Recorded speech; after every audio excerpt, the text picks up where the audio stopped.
Have you ever wondered how we live in a world of such incredible abundance, yet so many are left with so little? We see it every day, a tale of two cities playing out on a global stage. On one side, the dazzling gleam of unimaginable wealth, private jets slicing through the clouds, sprawling mansions overlooking pristine coastlines, and closets filled with fashion that costs more than a family's yearly income. It's a world of exclusive parties, extravagant vacations, and limitless possibilities. A world where money is no object, where every desire is within reach, but just a stone's throw away. Sometimes on the very same city block, a different reality exists. A reality of struggle, of survival. Crowded streets hum with the anxious energy of people just trying to make it through another day. Families are crammed into makeshift homes, dreaming of a life with clean water and a stable roof over their heads. We see the tired faces of those who work from dawn until dusk, their hands worn from labor, yet their wages are barely enough to put food on the table. This isn't a random accident.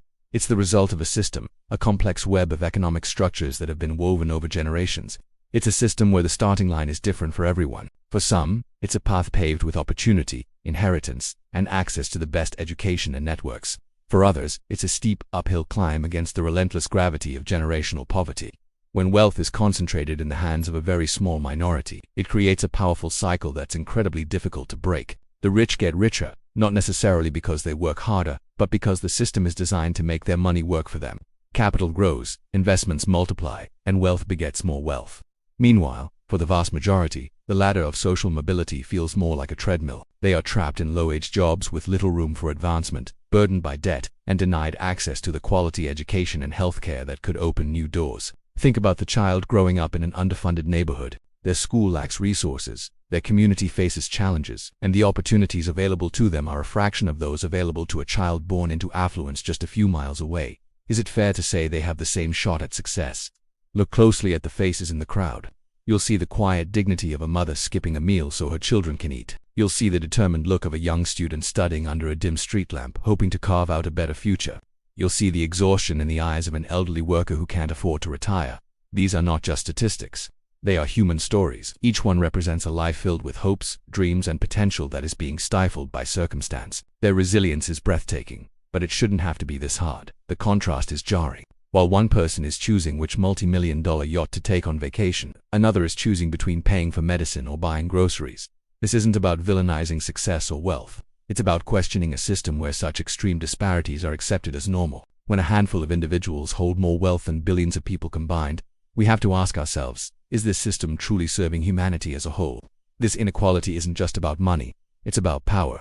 It influences our politics, shapes our laws, and silences the voices of the most vulnerable. It creates a society where justice can feel like a commodity, available to the highest bidder. It erodes social trust and fosters a sense of hopelessness, a feeling that the game is rigged and the rules don't apply to everyone equally. We see the effects everywhere in our healthcare systems, our justice systems, and our educational institutions.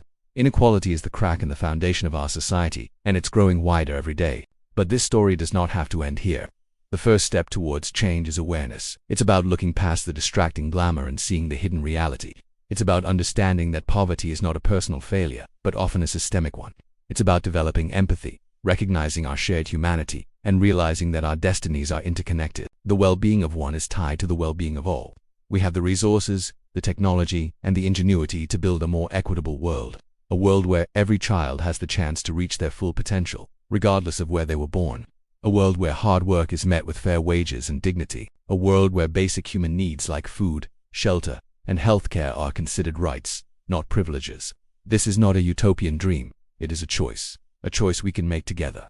It starts with asking tough questions. It continues with demanding more from our leaders and from the systems they oversee. It grows by supporting organizations that fight for economic justice and by championing policies that create a level playing field. And it is sustained by refusing to look away, by refusing to accept this stark inequality as inevitable.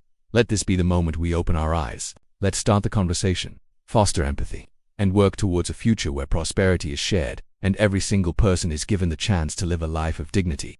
The world we live in is the world we create. Let's create a better one. Thank you for watching.